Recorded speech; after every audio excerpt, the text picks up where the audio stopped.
ओम शांति। 26/12/2024। मीठे बच्चे, तुम अभी पढ़ाई पढ़ रहे हो। यह पढ़ाई है पतित से पावन बनने की। तुम्हें यह पढ़ना और पढ़ाना है। प्रश्न है, दुनिया में कौन सा ज्ञान होते हुए भी अज्ञान अंधियारा है? उत्तर है, माया का ज्ञान, जिससे विनाश होता है, मून तक जाते हैं। यह ज्ञान बहुत है, लेकिन नई दुनिया और पुरानी दुनिया का ज्ञान किसी के पास नहीं है। सब अज्ञान अंधियारे में है। सभी ज्ञान नेत्र से अंधे हैं। तुम्हें अभी ज्ञान का तीसरा नेत्र मिलता है। तुम नॉलेजफुल बच्चे जानते हो, उन्हों की ब्रेन में विनाश के ख्यालात हैं और तुम्हारी बुद्धि में स्थापना के ख्यालात हैं। ओम शांति। बाप इस शरीर द्वारा समझाते हैं, इनको जीव कहा जाता है। इनमें आत्मा भी है और मैं भी इसमें आकर बैठता हूँ। यह तो पहले पहले पक्का होना चाहिए। इनको दादा कहा जाता है। यह निश्चय बच्चों को बहुत पक्का होना चाहिए। इस निश्चय में ही रमण करना है। बरोबर बाबा ने जिसमें पधरामणी की है, वह बाप खुद कहते हैं, मैं इनके बहुत जन्मों के अंत में आता हूँ। बच्चों को समझाया गया है, यह है सर्वशास्त्र शिरोमणि गीता का ज्ञान। श्रीमत अर्थात श्रेष्ठ मत। श्रेष्ठ ते श्रेष्ठ मत है एक भगवान की, जिसकी ही श्रेष्ठ मत से तुम देवता बनते हो। बाप खुद कहते हैं, मैं आता ही तब हूँ जब तुम भ्रष्ट मत पर पतित बन जाते हो। मनुष्य से देवता बनने का अर्थ भी समझना है। विकारी मनुष्य से निर्विकारी देवता बनाने बाप आते हैं। सतयुग में मनुष्य ही रहते हैं, परंतु दैवीय गुणों वाले। सतयुग, वो क्या समझते हैं ब्राह्मण? सतयुग में कैसे होते हैं? उनका रहन सहन, खान पान। बाबा क्या कह रहे हैं? सतयुग में भी वो भी होते ही मनुष्य ही हैं, लेकिन क्या विशेषता उनमें और आप में? कि वो दैवी गुण वाले मनुष्य हैं। बाबा ने एक मुरली में बोला कि अगर दिव्य गुणों वाली आत्माओं का संगठन हो, उसको ही बाबा स्वर्ग कहते हैं। माना आप किसको स्वर्ग कहते हो वो नहीं, लेकिन बाबा उसी को स्वर्ग कहेंगे जहाँ दैवी गुणों वाली आत्माओं का क्या हो? संगठन हो। सतयुग में मनुष्य ही रहते हैं, परंतु दैवी गुण वाले। अभी कलयुग में है सभी आसुरी गुण वाले। है सारी मनुष्य सृष्टि, परंतु यह है ईश्वरीय बुद्धि और वह है आसुरी बुद्धि। यहाँ है ज्ञान और वहां है भक्ति। इतना अंतर आ जाता है। यहाँ क्या है? हाँ, जहाँ सतयुग की बात कर रहे हैं, जहाँ दैवी गुण वाले मनुष्य हैं, वहां क्या है? ज्ञान है। जहाँ दैवी गुण वाले मनुष्य हैं वहां ज्ञान, और उससे पहले जहां वो थे वहां क्या था उनके पास? भक्ति मार्ग का संस्कार। भक्ति मार्ग का संस्कार है किसी में? कोई मानता है ब्राह्मण कि हमारे अंदर है भक्ति मार्ग का संस्कार? कोई नहीं मानता ना, किसी के अंदर नहीं भक्ति मार्ग का संस्कार। सब नहीं बोल रहे। बाबा ने मुरली में एक पॉइंट बोला है कि भले अभी तुम भक्ति नहीं करते हो, परंतु आगे बोलो, अभी तुम भक्ति नहीं करते हो। नहीं मानते ना ब्राह्मण कि हम भक्त हैं। मंदिर मूर्तियों के सामने माथा नहीं टेकते, तो उनको लगता है देखो ये भक्त मूर्तियों के सामने माथा टेकते हैं, हम भक्त थोड़ी हैं। फिर आगे, भले अभी तुम भक्ति नहीं करते हो, परंतु देह भान में तो आते हो ना। देह अभिमान भी नहीं बोला, देह भान में तो आते हो ना। देह भान में आना माना भक्ति। भक्ति किसकी की जाती है? स्थूल की। जो इन आंखों से दिखे पांच तत्व, वो सब क्या है? अगर उसकी मान्यता है बुद्धि में, उनको भी हम दुनिया वालों को भक्त क्यों कहते हैं? एक मूर्ति रखी होती है, वो पत्थर की है, तो ये शरीर किसका है? पांच तत्व मिट्टी नहीं है उसमें, तो मिट्टी का नहीं हुआ। लेकिन इसी के आधार से हमारा ब्राह्मण जीवन चल रहा है। कहाँ डिटैच होके इस शरीर से पुरुषार्थ करना और कहाँ देह भान में ही रहना, उसको इतना महत्व देना, तो फिर क्या है ये भक्ति।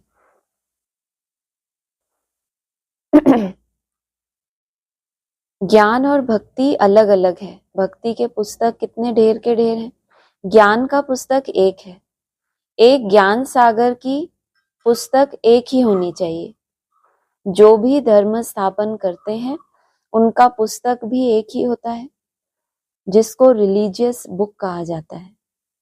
पहली रिलीजियस बुक है गीता।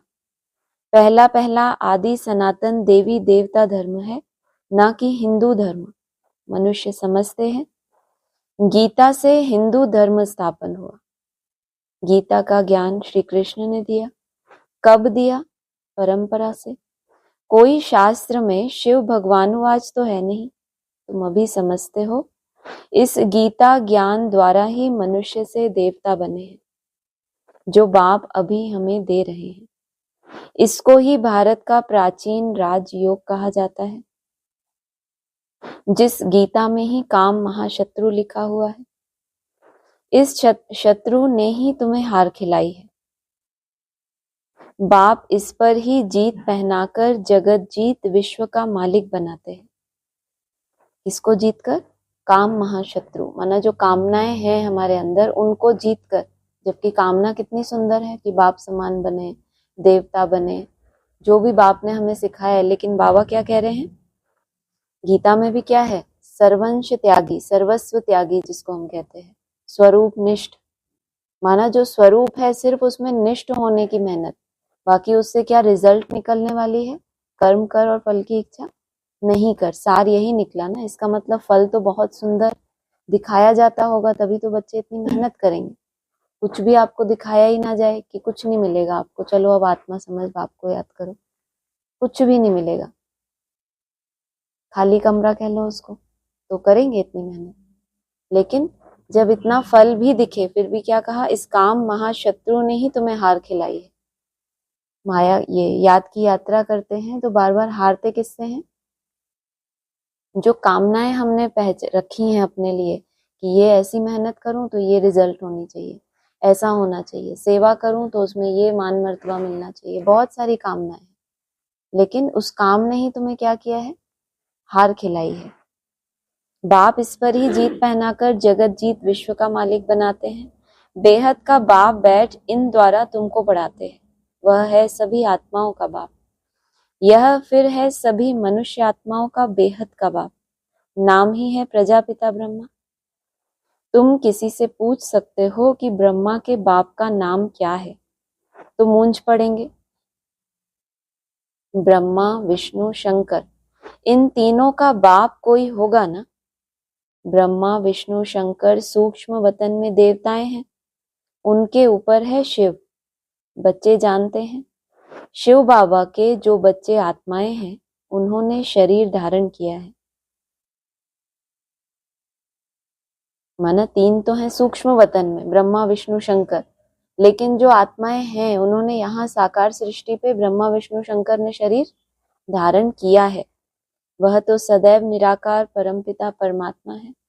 आत्मा ही शरीर द्वारा कहती है परमपिता। कितनी सहज बात है। इनको कहा जाता है अलफ और बे की पढ़ाई। कौन पढ़ाते हैं? गीता का ज्ञान किसने सुनाया? श्री कृष्ण को तो भगवान कहा नहीं जाता, वह तो देहधारी है, ताजधारी है। देह है तो क्या मिलेगा? ताज भी मिलेगा। अब जिसको देह ही नहीं है तो फिर ताज पहनेगा? शिव तो है निराकार, उन पर तो कोई ताज आदि है नहीं। वही ज्ञान का सागर है। बाप ही बीज रूप चैतन्य है, तुम भी चैतन्य हो। सभी झाड़ों के आदि मध्य अंत को तुम जानते हो। सभी झाड़ों के, कितने सारे झाड़ हैं? हमने तो सुना था झाड़ में क्या होता है? टाल टालियां होती हैं, इधर कन्वर्ट हुए उधर कन्वर्ट हुए। बाबा क्या कह रहे हैं? सभी झाड़ों के राज को तुम जानते हो। इसलिए बाबा ने परम धाम के लिए भी क्या बताया? वहां पर भी क्या है? सेक्शंस बने हुए हैं। तो सेक्शंस में कोई, हर धर्म के अपना अपना बीज है। बाबा कहते तुम सब क्या हो? बीज हो। तो बीज होगा तो फिर नेचुरल है उसका झाड़ भी होगा ना।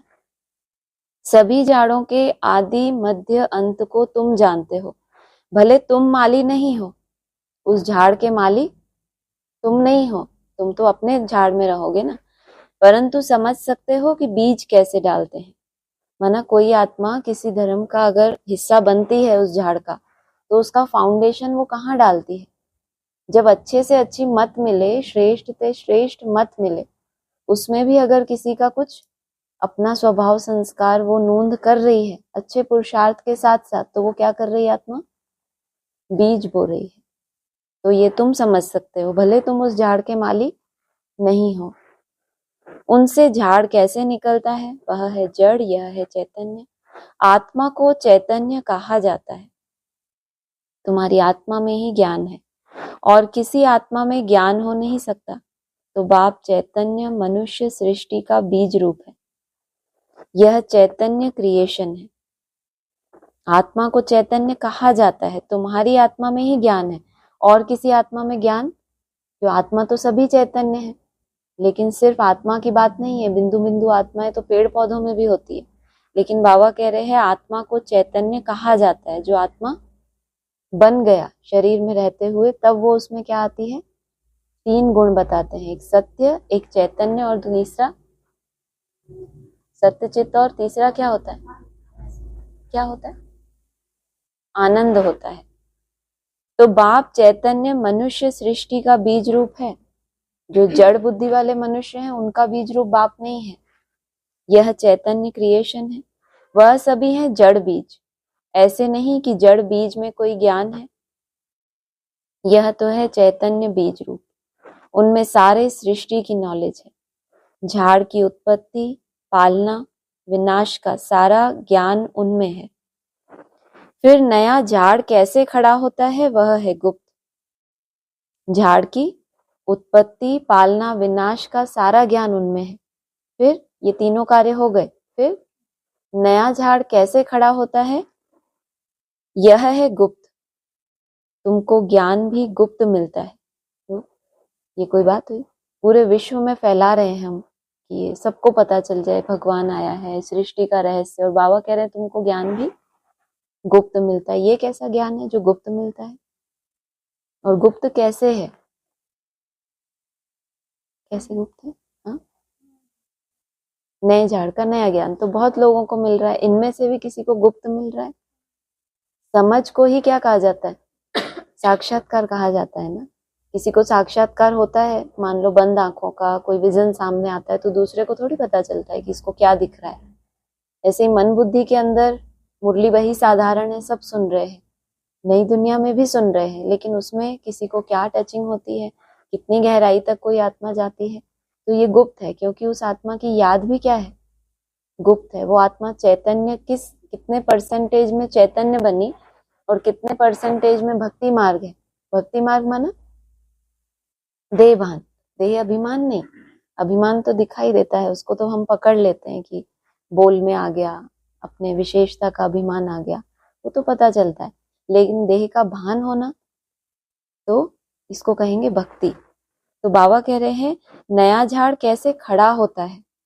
नए झाड़ में भी पहले बीज, तुम बच्चों को सौगात दी है ना, तो बाबा ने जैसे फाउंडेशन डाल दिया, फिर उस झाड़ को अपने पैरों पर क्या होना है, खड़ा भी होना है ना। और क्या रूप धारण करना है बाद में, कौन सा रूप होता है झाड़ का, या चैतन्य कह लो, भक्ति मार्ग में विराट रूप। झाड़ भी एक, जब बीज डालते हैं फिर 2 अंकुर फूटता है, फिर 2 पत्ते, फिर बड़ा होते होते क्या हो जाता है, कितना विराट हो जाता है। ऐसे ही विराट पुरुष कितना बीज में जाते हैं, कितना सूक्ष्म में जाते हैं, फिर क्या हो जाता है विराट पुरुष। उसमें कितनी भुजाएं हैं, कितने मुख दिखाए हुए हैं।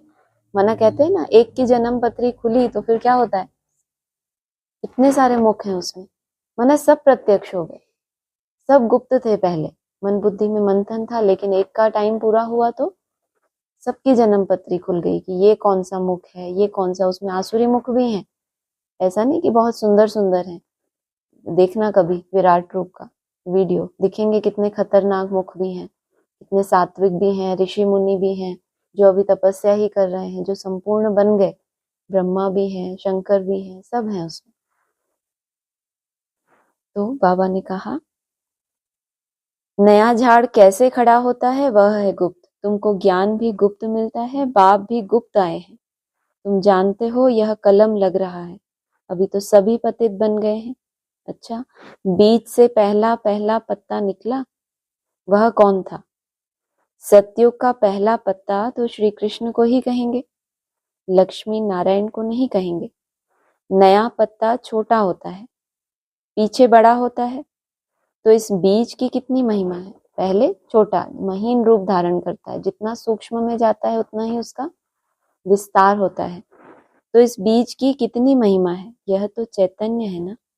भले दूसरे भी निकलते हैं, धीरे धीरे उन्हों की महिमा कम होती जाती है। अभी तुम देवता बनते हो तो मूल बात है कि हमको दैवी गुण धारण करने हैं, इन जैसा बनना है। चित्र भी है, यह चित्र ना होते तो बुद्धि में ज्ञान कैसे आता?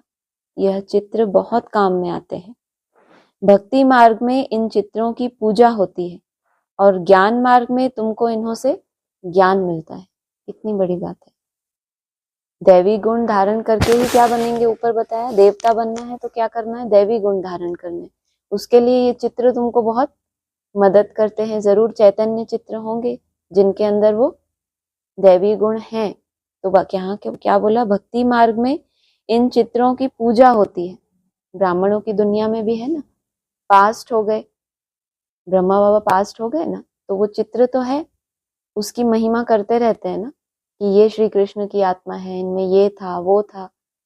अब बाबा क्या कह रहे हैं? भक्ति मार्ग में इन चित्रों की पूजा होती है और तुम ज्ञान मार्ग में ट्रांसफर हो गए तो तुमको इन्हों से ज्ञान मिलता है। ज्ञान मिलेगा तो फायदा क्या होगा? कोई दूसरा सुनाए और इन्हों से ज्ञान मिले तो फर्क क्या पड़ेगा? हाँ, आप लोग आए हो, सुन रहे हो कुछ? क्या फर्क पड़ता है? भक्ति मार्ग में जिन चित्रों की पूजा होती है और आपको इन्हों से ही ज्ञान मिलता है, उन चैतन्य चित्रों से, तो क्या फायदा होगा उससे? कोई फायदा नहीं होता। क्या फायदा है? क्या समझ ज्यादा आ जाएगा? अरे वो अनुभव के बोल बोला है ना बाबा ने, वो आत्मा चैतन्य बनी है, दिव्य गुण धारण करके वो आत्मा वैसे बनी है, तो जो सच बोलेगा वो आपके दिल तक लगेगा, या कोई आपको महिमा सुनाएगा कि फलाना ऐसा है फलाना ऐसा है, तो आपके दिल पे लगेगा। जो बना है वो दिखे ना आपको। तो भक्ति मार्ग में उन चित्रों की पूजा होती है और ज्ञान मार्ग में तुमको उन्हों से ज्ञान मिलता है। तुमको ही क्यों मिलता है? क्योंकि तुमको ही वैसा बनना है। भक्ति मार्ग में ऐसा नहीं समझेंगे कि हमको ऐसा बनना है। भक्ति मार्ग में मंदिर आदि कितने बनवाते हैं? सबसे जास्ती मंदिर किसके होंगे भक्ति मार्ग में? किसके होते हैं? हाँ, लक्ष्मी नारायण, शिव बाबा के होंगे। जास्ती मंदिर किसके होंगे? जरूर शिव बाबा के ही होंगे। फिर उनके बाद क्रिएशन के होंगे। पहली क्रिएशन यह लक्ष्मी नारायण है, तो शिव के बाद इनकी पूजा जास्ती होगी। माताएं जो ज्ञान देती हैं उनकी पूजा नहीं, वह तो पढ़ती हैं। तुम्हारी पूजा अभी नहीं होती है क्योंकि तुम पढ़ रहे हो। अब ये लाइन सुनो, जब तुम पढ़कर अनपढ़ बनेंगे फिर पूजा होगी। समझाओ इसको, कौन समझाएगा? सब बड़े बड़े प्रकांड विद्वान बैठे हैं। हाँ जी, जब तुम, ऊपर बोला माताएं, जब तुम, माताएं जो ज्ञान देती हैं उनकी पूजा नहीं होती। कितनी मान्यता होनी चाहिए। वह तो पढ़ती हैं, माना नारद का मिसाल है ना, नार माना ज्ञान जल, द माना दिया, लेकिन नारद की पूजा हुई क्या? उसका नाम ही नारद पड़ गया कि सिर्फ दिया, लिमिट है, वहीं तक रह गया। आगे बढ़ना था, क्या बनना था उसको? नारायण बनना था। तो रिक्वेस्ट तो की कि मुझे आपका ही फेस दे दो, लेकिन ऐसा कोई शॉर्टकट थोड़ी होता है नारायण बनने का कि हमने सर्जरी करवा ली, फेस वैसा ही हो गया, अब हम नारायण। ऐसा कोई शॉर्टकट तो है नहीं। तो फिर आगे बोला, वह तो पढ़ती हैं, तुम्हारी पूजा अभी नहीं होती क्योंकि तुम अभी पढ़ रहे हो। जब तुम पढ़कर अनपढ़ बनेंगे फिर पूजा होगी। अनपढ़ बनेंगे माना सब पढ़ाई जो तुम्हारी बुद्धि में है, ज्ञान है, ज्ञान का सूक्ष्म कहीं अगर अहम भी है, नहीं भी हो सकता, लेकिन है भी अगर, उस पढ़ाई का, लेकिन पढ़ रहे हो कुछ ना कुछ अपना मान्यता है ना बुद्धि में। जब सर्वंश त्यागी में क्या आ जाएगा? बाबा ने तो ये बोला है कि ज्ञान क्या, जब संपूर्णता आने के बाद जो तुम्हें मिला उससे, उसका भी त्याग। मिला क्या हमें? सुख शांति आनंद मिला, वो भी ना रखें अपने पास, उसको भी स्वीकार ना करें कि मैंने इतनी मेहनत की तो अब मेरा मन स्थिर हो गया, अब मैं 5 मिनट रुकने लगा, अब 10 मिनट नहीं खुश हो जाएं उसके लिए भी। तो बोला है कि ईश्वर का बनने के बाद जो संपूर्णता आने के बाद भी जो प्राप्तियां हुई हैं उसका भी त्याग करो। क्या करें उसको, कैसे फेंक दें वो शांति जो अंदर आ गई है? सोचो आप कितना सूक्ष्म होगा ये। अभी तो खैर मिली नहीं है वैसी, तो हम कैसे छोड़ने की तो बात ही छोड़ो, अभी तो उसको पकड़ तो लें एक बार, जो चीज हाथ में तो आ जाए, फिर छोड़ने का सोचेंगे कि कैसे अब इसका भी त्याग करें। तो जब तुम पढ़कर अनपढ़ बनेंगे, पहले पढ़कर, ऐसे बिना पढ़े तुम सोचो हम तो हैं ही अनपढ़, है ही नहीं बुद्धि में, हमारे पहले से ही ज्ञान नहीं था हमारी बुद्धि में, तो हम तो पैदाइश से ही अनपढ़ थे। होते हैं ना दुनिया में, कोई कोई होते हैं बहुत पैसा कमा लेते हैं, मल्टी मिलियनर बन जाते हैं, फिर भी निरहंकारी रहते हैं, एकदम डाउन टू अर्थ, कोई उनको अहंकार नहीं होता। जैसे इतने पढ़े हैं, गरीबों के साथ बैठ जाएंगे, उनकी सेवा करेंगे, उनको कोई मान शान ही नहीं होता, पढ़कर फिर अनपढ़ बन गए। और कोई है ही गंवार, पढ़े ही नहीं कभी, तो धारण किया होगा क्या कुछ? मना हो इतना आपके पास कि यूज भी कर सको, लेकिन बीज में तो सारा कुछ समाया हुआ है ना। ऐसे नहीं है ही बुद्धू, सारा ज्ञान है लेकिन फिर भी अनपढ़, आत्मिक स्थिति में टिक गए, माना बिंदी है ही नहीं कुछ उसमें, कोई संकल्प ही नहीं है, लेकिन समाया हुआ तो सब कुछ है। तो जब पढ़कर फिर अनपढ़ बनेंगे, फिर पूजा होगी।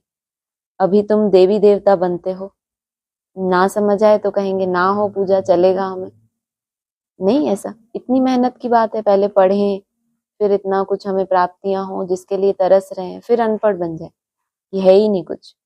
सतयुग में बाप, अभी तुम देवी देवता बनते हो, सतयुग में बाप थोड़े ही पढ़ाने जाएगा, वहां ऐसी पढ़ाई थोड़ी ही होगी।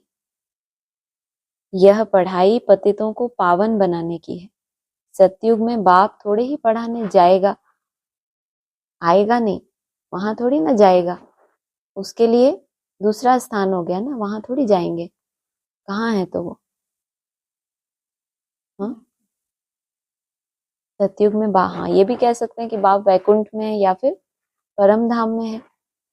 यह पढ़ाई पतितों को पावन बनाने की है, वहां ऐसी पढ़ाई थोड़ी ही होगी। तुम जानते हो हमको जो ऐसा बनाते हैं उनकी पूजा होगी, फिर हमारी भी पूजा नंबरवार होगी। तुम पहले से ही जानते हो कि जिसने बनाया है उसकी तो पूजा होगी, फिर हमारी भी धीरे से नंबरवार थोड़ी तो होगी।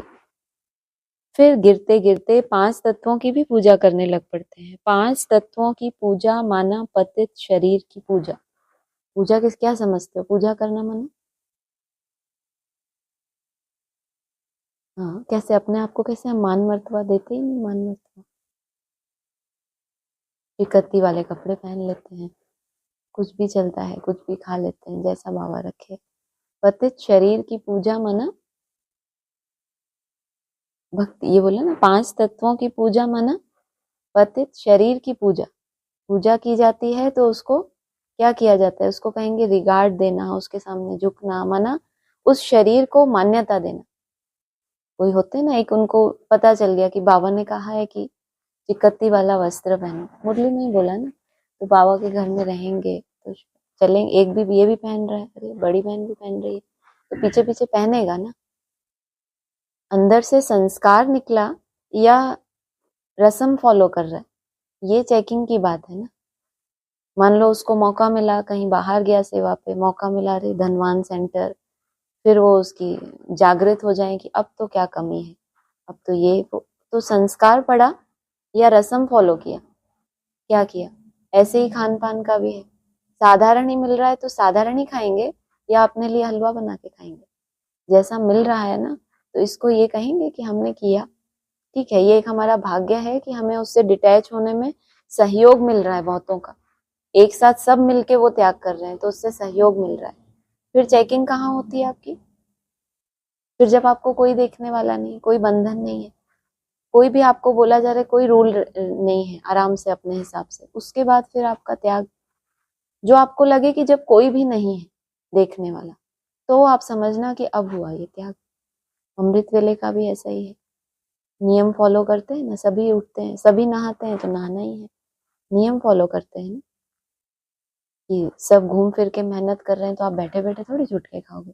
एक होता है आपका इंटरनल, जब आपको कोई भी नहीं देख रहा हो, आपकी लगन जुड़ी हुई है। ऐसा नहीं कि इतने लोग बैठे हैं अपन कैसे वो करें, वो भी एक संस्कार होता है। तो क्या लगता है, त्याग कहें या रस्म फॉलो करना कहें, क्या सर्टिफिकेट देते हो खुद को? कोई सर्टिफिकेट नहीं, रस्म फॉलो करते हो ऐसा लगता है। जिनको लगता है कि हमारा निजी संस्कार है ये, कि चाहे हम हमारा ये संस्कार जो हमने यहाँ धारण किया है कि ये यहाँ से कहीं सेवा पे आपको भेज दिया गया, तो क्या बात, इतना निश्चय हो कि हमारा जन्म जन्मांतर ये संस्कार चलने वाला है, क्योंकि हमने दिल से धारण किया कि जीभ के सुख से ऊपर जो सुख है उसको आपने टेस्ट किया है। जब तक ऊपर की चीज आपको मिली नहीं, आप पीछे का छोड़ोगे क्यों? नई दुनिया का परिचय नहीं मिला होता तो पीछे की दुनिया छूट जाती? नहीं छूटती ना, कुछ तो चाहिए था ना आगे के लिए। तो ऐसा नहीं है कि कोई हमारा मुख स्वाद में बुद्धि जाए या आंखों का आकर्षण है, देहधारियों का आकर्षण है। जब तक उससे ऊंची अनुभूति नहीं करेंगे अव्यक्त की, क्यों भक्ति मार्ग में इतना होता है ना, मंदिर में मूर्ति रखी होती है, अगर उनकी मूर्ति भी टूट जाए तो हाहाकार मचा देते हैं। सोचो कितनी भावनाएं हैं। जबकि ऐसा थोड़ी है कि मूर्ति टूट गई तो भगवान खत्म हो गया, लेकिन उनके साथ जो उसका अव्यक्त की अनुभूति ही नहीं की। तो जो साकार है बस वही है, नहीं है तो नहीं है, जो दिखता है बस वही है, बाकी तो फिर है ही नहीं, क्योंकि अनुभव ही नहीं है। तो ये कहो, 5 तत्वों की पूजा माना पतित शरीर की पूजा, यह बुद्धि में ज्ञान है कि इन लक्ष्मी नारायण का सारे सृष्टि पर राज्य था। इन देवी देवताओं ने राज्य कैसे और कब पाया यह किसी को पता नहीं है। लाखों वर्ष कह देते हैं, लाखों वर्ष की बात तो किसी की बुद्धि में बैठ ना सके, इसलिए कह देते हैं यह परंपरा से चला आता है। अभी तुम जानते हो, देवी देवता धर्म वाले और धर्मों में कन्वर्ट हो गए हैं। जो भारत में है वह अपने को हिंदू कह देते हैं, क्योंकि पतित होने के कारण देवी देवता कहना शोभता नहीं। परंतु मनुष्यों में ज्ञान कहाँ, देवी देवताओं से भी ऊंचा टाइटल अपने पर रखवाते हैं। पावन देवी देवताओं की पूजा करते माथा झुकाते हैं, परंतु अपने को पतित समझते थोड़े ही हैं। सोचो, जिनको पावन समझते हैं उनके सामने बुद्धि को झुकाते भी हैं, लेकिन फिर अपने को पतित समझते थोड़े ही हैं। भारत में खास कन्याओं को कितना नमन करते हैं, कुमारों को इतना नहीं करते। मेल से ज्यादा फीमेल को नमन करते हैं। क्या करते हैं, कन्याओं को नमन करते हैं, भाई भी नमन करते हैं ना, फिर ये मान लेते हैं कि ये ज्यादा पवित्र है और हम अपवित्र हैं, ऐसा मानते हैं। लौकिक में भाई लोग पैर छूते होंगे ना आपके? नहीं छूते थे कभी। फिर ये मान्यता होती है उनके अंदर कि ये ज्यादा पवित्र और हम अपवित्र हैं। तो फिर मेल से ज्यादा फीमेल को नमन करते हैं, क्योंकि इस समय ज्ञान अमृत पहले इन माताओं को मिलता है। बाप इनमें प्रवेश करते हैं, यह भी समझते हो यह ज्ञान की बड़ी नदी है। ज्ञान नदी भी है, फिर पुरुष भी है। ब्रह्मपुत्रा नदी सबसे बड़ी है, जो कलकत्ता तरफ सागर में जाकर मिलती है। मेला भी वहां ही लगता है, परंतु उन्हें यह पता नहीं कि यह आत्माओं और परमात्मा का मेला है। वह तो पानी की नदी है, जिसका नाम ब्रह्मपुत्रा रखा है। वह तो ब्रह्म को ईश्वर कह देते हैं, इसलिए ब्रह्मपुत्रा को पावन समझते हैं। पतित पावन वास्तव में गंगा को नहीं कहा जाता है। यहाँ सागर और ब्रह्मा नदी का मेल है।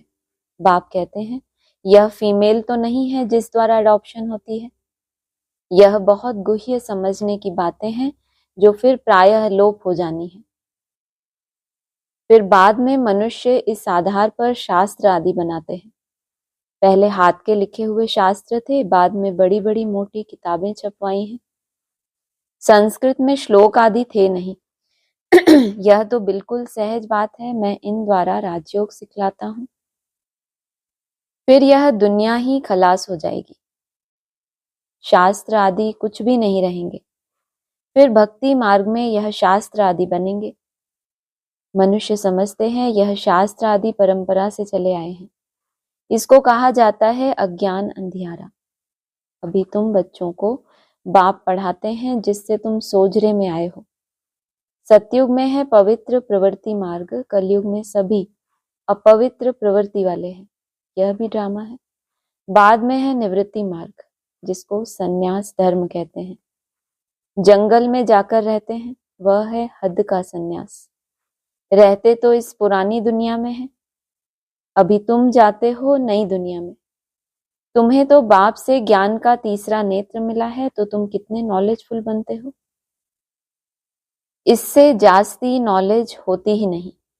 जब बाप से तुम्हें ज्ञान का तीसरा नेत्र मिल जाए तो फिर तुम क्या बनते हो, नॉलेज फुल। बाबा ने कहा है बाप तुम्हें आप समान गॉड नहीं बनाते, आप समान नॉलेज फुल बनाते हैं कि तुम नॉलेज से भरपूर हो जाओ। जो नॉलेज बाप में है, नॉलेज की कमी ना हो, ताकि ये ना हो कि हम तो इतने ऊंचे बन ही नहीं पाए, हमें ये बात पता ही ना थी। सब कुछ दे देते हैं लेकिन गॉड नहीं बना सकते।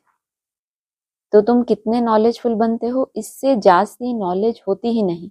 वह तो है माया की नॉलेज, जिससे विनाश होता है। वो लोग मून पर जाकर खोज करते हैं, चंद्रमा पर जाते हैं। है क्या बाबा कह रहे हैं, माया की नॉलेज। चंद्रमा में क्या है, चंद्रमा कौन है, ज्ञान चंद्रमा ब्रह्मा, उसकी रिसर्च करते हैं, उस पर जाते हैं, वहां क्या है। तुम्हारे लिए कोई नई बात नहीं, यह सभी माया का पॉम्प है। बहुत शो करते हैं, अति डीपनेस में जाते हैं कि कुछ कमाल करके दिखाएं। बाबा क्या कह रहे हैं, क्या है, हाँ बाबा क्या कह रहे हैं, ये क्या है, माया का पॉम्प है। क्या करते हैं, नहीं डेप्थ में जाना तो अच्छी बात है ना। बाबा क्या कह रहे हैं, क्या बोला, अरे क्या बोला, हाँ लेकिन उससे पहले क्या बोला, अति डीपनेस में जाते हैं कि हम कुछ कमाल करके। रिसर्च होती है तो डेप्थ में जाने का तो सबको मौका मिलता है ना। तो ये क्या करते हैं, थोड़ी सी बोला ना, आगे निकल जाते हैं। निशान वहीं था लेकिन निशाने से आगे चले गए, तो फिर लौटने की मेहनत करनी पड़ती है। यह सभी माया का पॉम्प है, बहुत शो करते हैं, अति डीपनेस में जाते हैं कि कुछ कमाल करके दिखाएं। बहुत कमाल करने से फिर नुकसान हो जाता है। क्या बोला, नुकसान, बहुत कमाल करने से तो अच्छा होना चाहिए, ये नुकसान हो जाना चाहिए। अति डीपनेस में जाना, हाँ, और फिर मून पे जाएंगे हम। मून कौन है, ब्रह्मा बाबा, उनसे भी हम रीस करेंगे। जिस डेप्थ में वो नहीं गए, हम अति की डीपनेस में जाएंगे कि उनके अंदर भी क्या क्या है, ये दाग क्यों है, ये ऐसा क्यों है। तो फिर क्या होता है, फायदे के बजाय बहुत कमाल करने से फिर नुकसान हो जाता है। उन्हों के ब्रेन में विनाश के ही ख्यालात आते हैं, क्या क्या बनाते रहते हैं। बनाने वाले जानते हैं कि इससे ही विनाश होगा। ब्रेन में ख्यालात कैसे आते हैं, विनाश के, और फिर जानते भी हैं कि इससे हमारा ही क्या होगा, विनाश होगा। ट्रायल भी करते रहते हैं, कहते भी हैं दो बिल्ले लड़े और माखन तीसरा खा गया। कहानी तो छोटी है परंतु खेल कितना बड़ा है।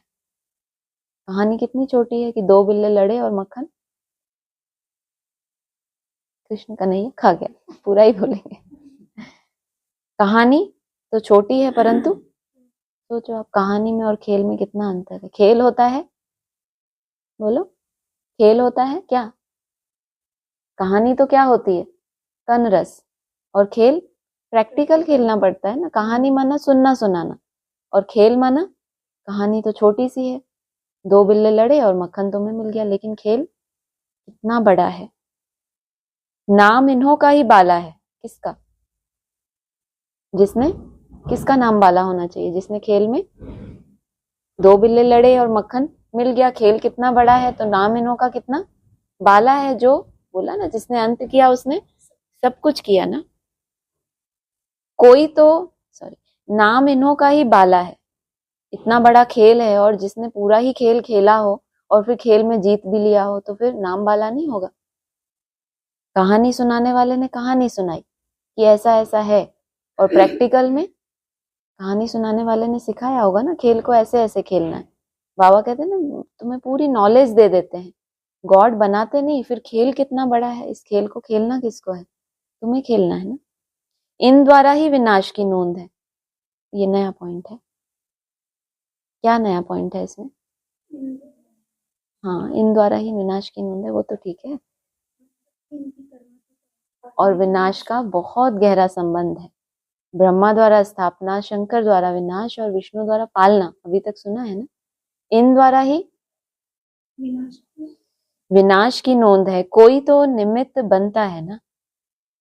क्रिश्चियन लोग समझते हैं पैराडाइज था, उनको पहले समझ आ जाता है। इस्लामियों को पहले समझ आ जाना चाहिए, नहीं, क्रिश्चियन लोग समझते हैं कि पैराडाइज था, पर हम नहीं थे, ये भी समझते हैं।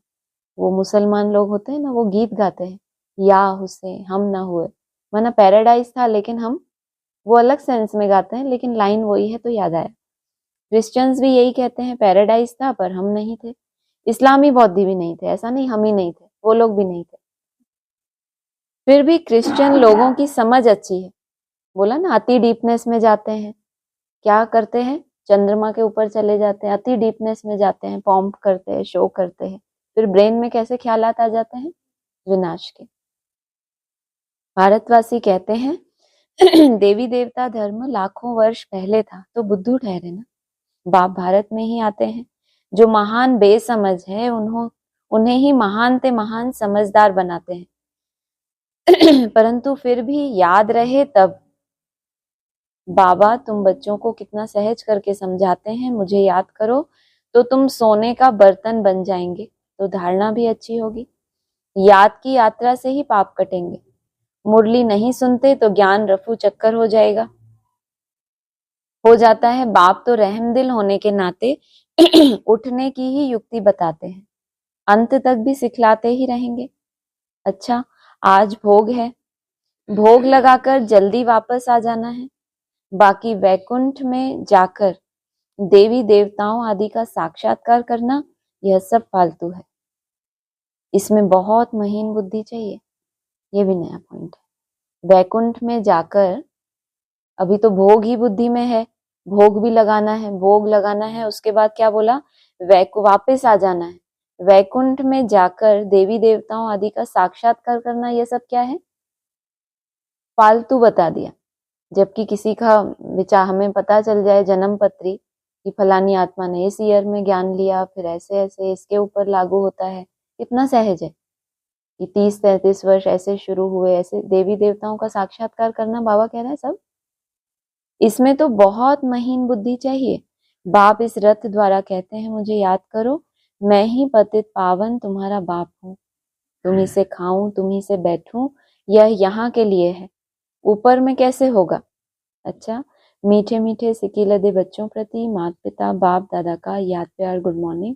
रूहानी बाप की रूहानी बच्चों को नमस्ते, रूहानी बच्चों की रूहानी बाप दादा को। सार है, वापिस दादा में प्रवेश हो, हमें मनुष्य से देवता अर्थात विकारी से निर्विकारी बनाने के लिए गीता का ज्ञान सुना रहे हैं। इसी निश्चय से रमण करना है, श्रीमत पर चलकर श्रेष्ठ गुणवान बनना है।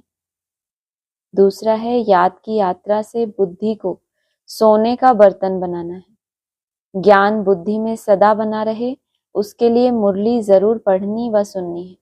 वरदान है, अपनी पोजीशन की स्मृति द्वारा माया पर विजय प्राप्त करने वाले निरंतर योगी भव।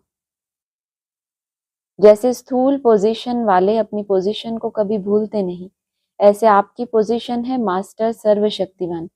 इसे सदा स्मृति में रखो और रोज अमृत वेले इस स्मृति को इमर्ज करो, तो निरंतर योगी बन जाएंगे और सारा दिन उसका सहयोग मिलता रहेगा। फिर मास्टर सर्वशक्तिवान के आगे माया आ नहीं सकती। जब आप अपनी स्मृति की ऊंची स्टेज पर रहेंगे तो माया चींटी को जीतना सहज हो जाएगा। माया का रूप छोटा नहीं होगा, चींटी जितनी बड़ी है उतनी ही रहेगी, लेकिन आप जितना ऊपर जाते जाओगे आपको वो छोटी दिखाई देगी। इसलिए कभी ये उम्मीद मत करना कि ये माया का रूप हट जाएगा, ये चला जाएगा, फिर मेरी ऊंची स्टेज बनेगी, मैं ऊपर जाऊंगा तब मुझे ये माया छोटी दिखाई देगी। पहले जिन बातों में बहुत प्रभावित होती थी, बहुत जल्दी, कुछ ही मिनटों में, कुछ ही घंटों में मैं फ्री हो जाऊंगी। अपना अपनी लेवल है ना। तो स्मृति को ऊंची स्टेज पर, अपनी स्मृति की ऊंची स्टेज पर रहेंगे तो माया चींटी को जीतना सहज हो जाएगा। स्लोगन है, आत्मा रूपी पुरुष को श्रेष्ठ बनाने वाले ही सच्चे पुरुषार्थी हैं। ओम शांति।